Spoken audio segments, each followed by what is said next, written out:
جهل بن هشام أو بعمر بن الخطاب أو كما قال عليه الصلاة والسلام آمنت بالله صدق الله مولانا العظيم وصدق رسوله النبي الكريم ونحن على ذلك لمن الشاهدين والشاكرين والحمد لله رب العالمين. اللهم صل على محمد وعلى آل محمد كما صليت على إبراهيم وعلى آل إبراهيم إنك حميد مجيد. اللهم بارك على محمد وعلى آل محمد كما باركت على إبراهيم وعلى آل إبراهيم إنك حميد مجيد.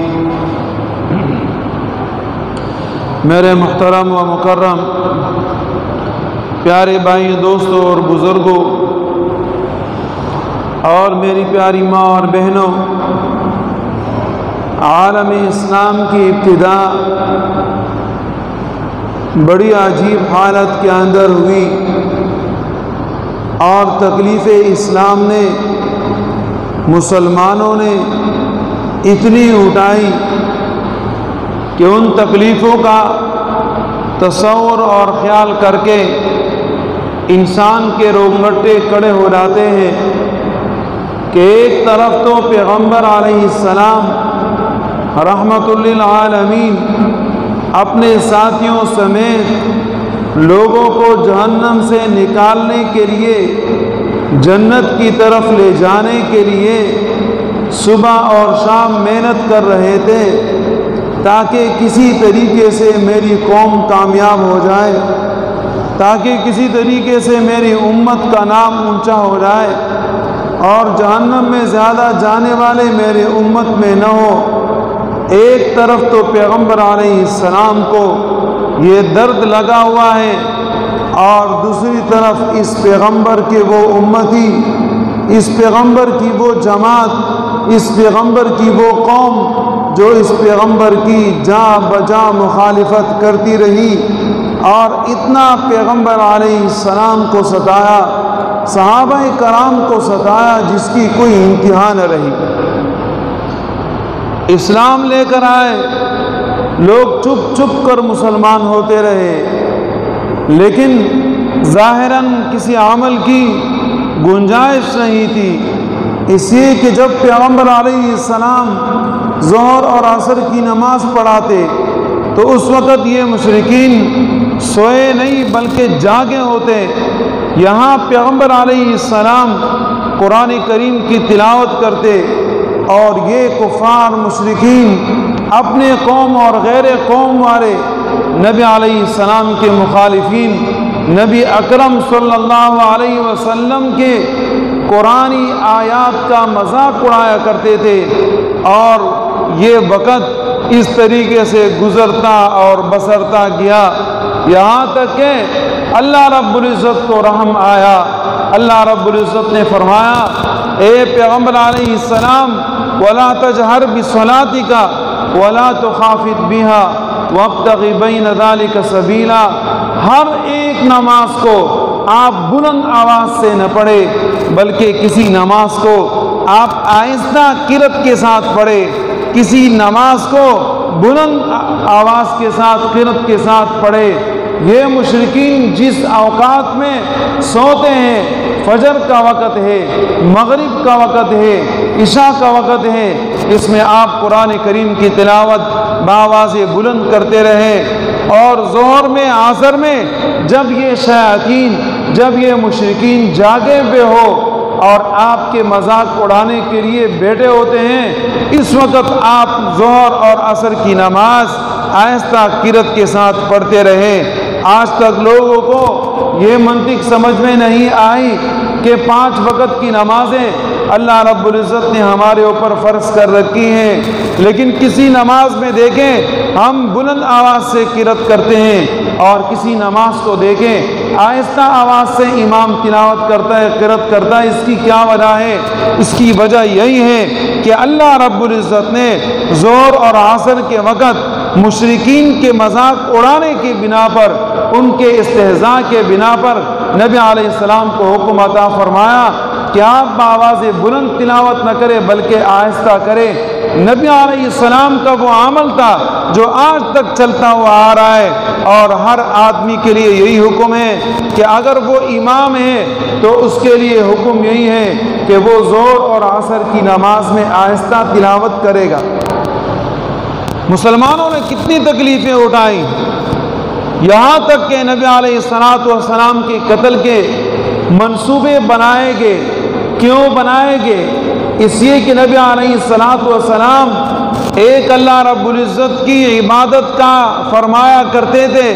کہ اے میری قوم، اے میری جماعت، اے میری امت، ایک اللہ کی عبادت کریں، میرے اللہ کے ساتھ کسی کو شریک نہ ٹھہرائے، اللہ پاک تمہیں کامیابی عطا کریں گے۔ اپنی قوم، غیر قوم، سارے کے سارے لوگ مخالف ہو گئے، اور مخالفت میں آگے چل چل کے نبی علیہ السلام کو پیشکشیں بھی کی کہ اے پیغمبر علیہ السلام، آپ کو بادشاہ چاہیے، سرداری چاہیے، ہم دے دیتے ہیں۔ اگر آپ یہ کام اس لیے کرتے ہیں کہ آپ کو کسی حسین لڑکی کے ساتھ شادی کرنی ہے تو وہ بھی ہم کرا دیتے ہیں۔ اگر آپ کو مال اور دولت چاہیے، اس لیے آپ ہمیں اس دین کی طرف بلاتے ہیں، ہم وہ بھی کرنے کے لیے تیار ہیں۔ اس کے علاوہ جو بھی آپ کی خواہش ہے، جو بھی آپ کی مرضی ہے، آپ بولتے جائیں، ہم کرتے جائیں گے۔ لیکن جو نعرہ، جو آواز، جو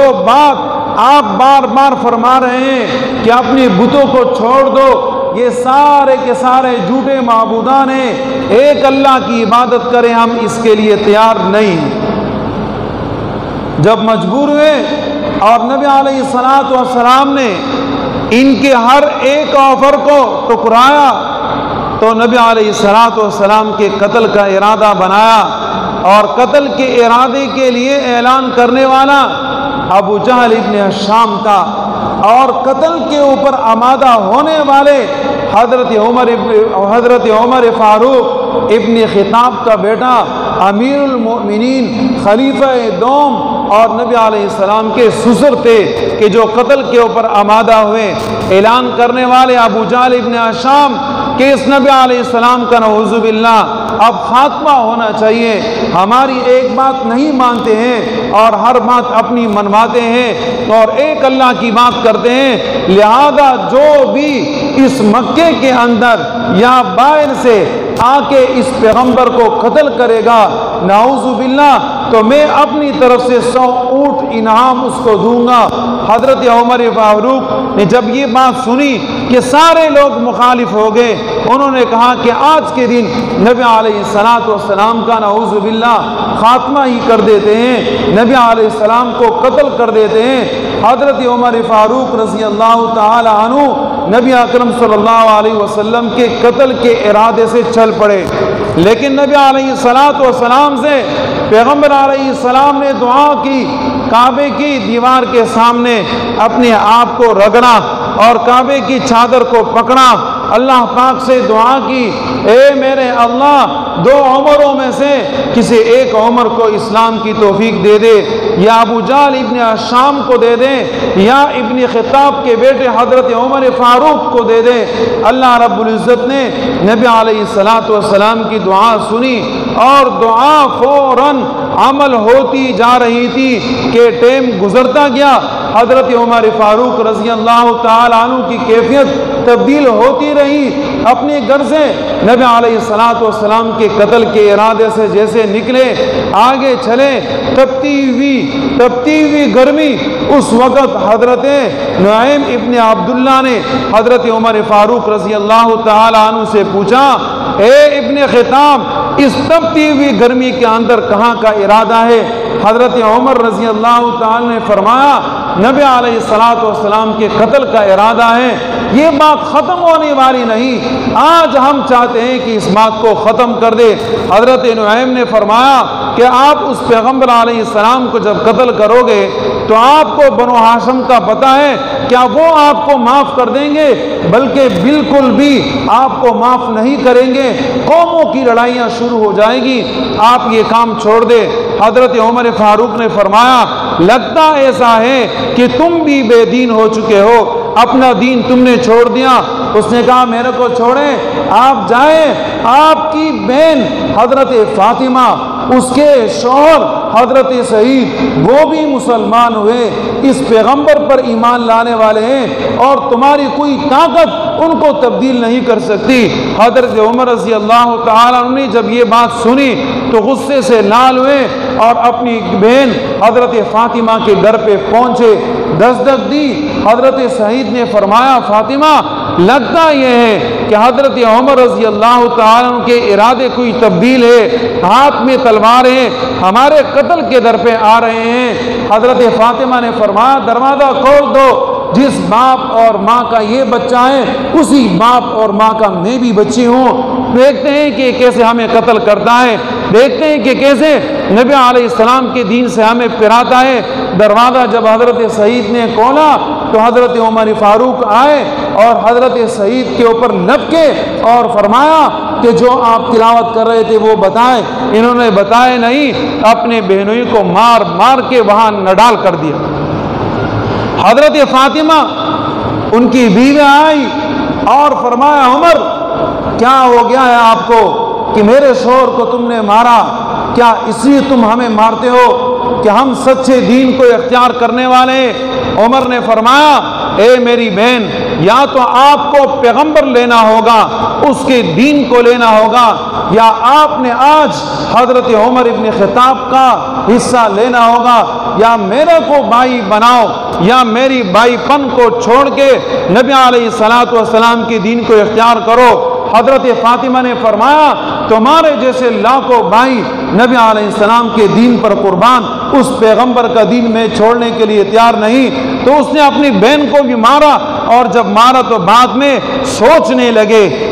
سوچنے لگے کہ اللہ رب العزت نے نظام تو تبدیل کرنا تھا، اور نظام کی تبدیلی کی ابتدا اس وقت ہوئی جب یہ اپنے گھر سے نبی علیہ السلام کے قتل کے ارادے سے نکلے تھے، اس لیے کہ نبی علیہ السلام کی دعا تھی، اور نبی علیہ السلام جب ہاتھ اٹھائے تو کیا اللہ رب العزت اپنے پیغمبر کو خالی ہاتھ واپس کرے گا؟ کبھی بھی نہیں ہو سکتا۔ تو حضرت عمر رضی اللہ تعالیٰ عنہ کی دل کی کیفیت تبدیل ہوئی، اور جب دل کی کیفیت تبدیل ہوئی تو فرمایا بتاؤ آپ لوگ کس کی تلاوت کر رہے تھے، یہ کیا پڑھ رہے تھے جو میں سن رہا تھا؟ حضرت فاطمہ نے فرمایا آپ جیسے لوگ انک رجسن، آپ گندے ہو، آپ ہاتھ نہیں لگا سکتے ہو، آپ ایسے کرے قم فلیتوضا، کھڑے ہو جائے، وضو کرے، پھر اس کے بعد پاک ہو کے آپ کو ہم دیں گے، پھر اس کے بعد آپ اس کی تلاوت کرے۔ تو کھڑے ہو گئے، وضو کر لیا، اور یہ کہ سورہ طٰہٰ کی آیت انی انا اللہ لا الہ الا انا فاعبدنی واقم الصلاۃ لذکری، یہ قرآن کریم کی آیت پڑھی، اور یہ کہ اسی وقت کہا کہ واقعی یہ کلام جھوٹا نہیں ہو سکتا، یہ دروغ نہیں ہو سکتا، یہ اپنے آپ سے بنایا ہوا کلام نہیں ہو سکتا، معلوم یہ ہوتا ہے کہ یہ سچا کلام ہے، جو یہ کلام ہے یہ تو محبت والا کلام ہے، یہ کلام کبھی جھوٹا نہیں ہو سکتا، لہذا مجھے نبی علیہ السلام کے پاس لے کر چلے جاؤ۔ تبدیل ہو گیا سارا نظام، اب نبی علیہ السلام کے پاس لے جانے کے لیے ہاتھ میں تلوار بھی ہے، دوپہر کا وقت بھی ہے، حالات بھی تبدیل ہے، ایمان لانے کے لیے بھی تیار ہے، اور ساتھ میں چل پڑے اپنے بینوئی نبی علیہ السلام کے دربار پہ۔ اس وقت نبی علیہ السلام دار ارقم میں تھے کہ باہر حضرت حمزہ اور حضرت طلحہ چوکیداری کے اوپر بیٹھے ہوئے تھے، حالات بڑے عجیب قسم کے گزر رہے تھے، لوگ نبی علیہ السلام کے قتل کے در پہ تھے کہ کسی طریقے سے نبی علیہ السلام کو نعوذ باللہ قتل کیا جائے۔ حضرت عمر رضی اللہ تعالی عنہ ساتھ میں تلوار لیے ہوئے نبی علیہ السلام کے دربار پر پہنچے۔ حضرت طلحہ نے دیکھا عمر خیر تو ہے، کس ارادے سے آئے ہو؟ حضرت حمزہ نے فرمایا عمر خیر تو ہے۔ انہوں نے کہا نبی علیہ السلام سے ملنا ہے۔ یہ حضرات آپس میں باتیں کرنے لگے۔ نبی علیہ السلام نے اندر سے آواز دی کھولو دروازہ حضرت عمر کے لیے، یہ کسی برے ارادے سے نہیں آ رہا، اگر برا اس کا ارادہ ہے تو اس کو اپنے برے ارادے کے ساتھ یہ برائی اپنے ساتھ واپس لے کر جائے گا، لیکن اس کا ارادہ اب نیک ہو چکا ہے۔ جیسے حضرت عمر رضی اللہ تعالی عنہ نبی علیہ السلام کے قریب ہوئے تو نبی علیہ السلام نے حضرت عمر رضی اللہ تعالی عنہ کے قمیص کو، نبی علیہ السلام نے حضرت عمر فاروق کے دامن کو پکڑا اور فرمایا اے ابن خطاب کے بیٹے اب تو اسلام قبول کر لے، اور اسی وقت دعا فرمائی اللہم اعز الدین بعمر ابن الخطاب، اے اللہ دین کو طاقت عطا فرما حضرت عمر فاروق کی بنا پر۔ اللہ رب العزت نے حضرت عمر فاروق کو ہدایت کی توفیق عطا فرمائی اور فوراً حضرت عمر رضی اللہ تعالی عنہ بول پڑے لا الہ الا اللہ محمد رسول اللہ، اسلام میں داخل ہوئے۔ نبی علیہ السلام نے حضرت عمر فاروق اور ابو جہل ابن ہشام دونوں کے لیے دعا کی، لیکن ابو جہل ابن ہشام اپنے اعمال، اپنے کرتوت، اپنی بےایمانی کی وجہ سے اس نعمت سے محروم ہوا، اور حضرت عمر فاروق جن کو قوم نے غصہ دلایا، نبی علیہ السلام کے قتل کے در پہ تھے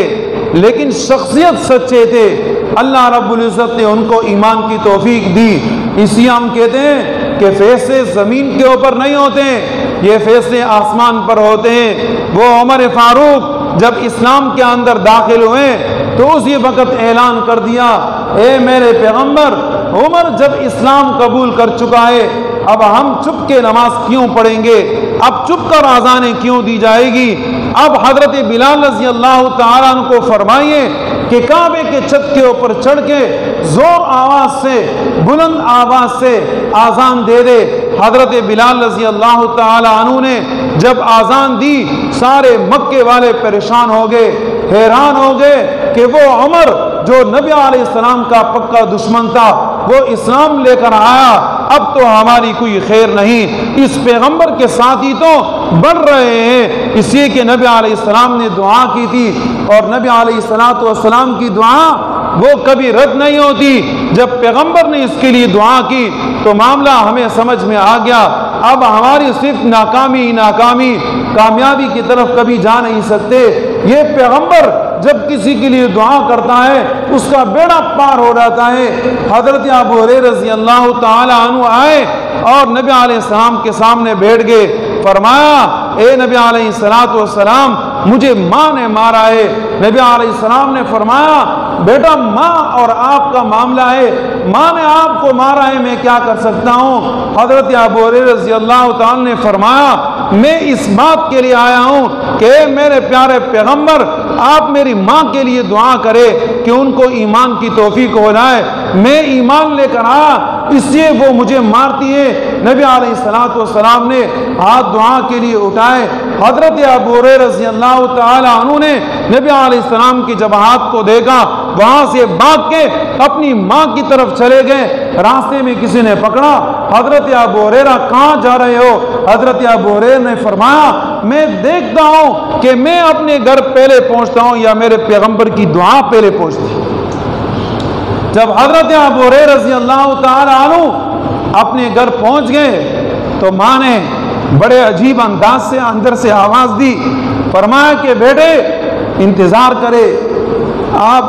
ان کا وہ لہجہ، ان کی وہ بات تبدیل ہو گئی، وہ سارا نظام تبدیل ہو گیا۔ اسی کی دعا نبی علیہ السلام نے کی، اور جب پیغمبر کسی کے لیے دعا کرتا ہے تو اس کا بیڑا پار ہو جاتا ہے۔ اسی ہم کہتے ہیں اے میرے بھائیوں یہ دین ہمارا ہے، نبی علیہ السلام ہمارے لیے روئے ہیں، نبی علیہ السلام نے دعائیں ہمارے لیے کی ہیں، اور ہم اپنے پیغمبر کے دین کو چھوڑ کے غیروں کے دین کے اندر اپنی کامیابی ڈھونڈتے ہیں، کبھی ہم کامیاب نہیں ہو سکتے۔ جو گناہ ہم نے کیے وہ کیے، جو کفر ہم سے صادر ہوا وہ ہوا، لیکن حضرت عمر فاروق بھی تو کفر کے اندر تھے، نبی علیہ السلام کے قتل کے در پہ تھے،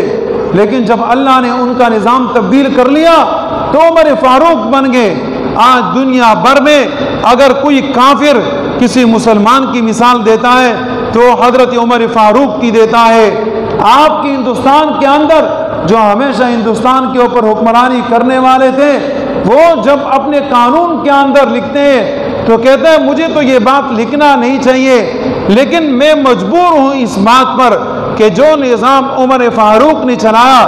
آج تک کسی نے نہیں چلایا۔ برطانوی حکومت اس بات کے لیے قائل ہے کہ ہمارا جو نظام ہے وہ تو ہے،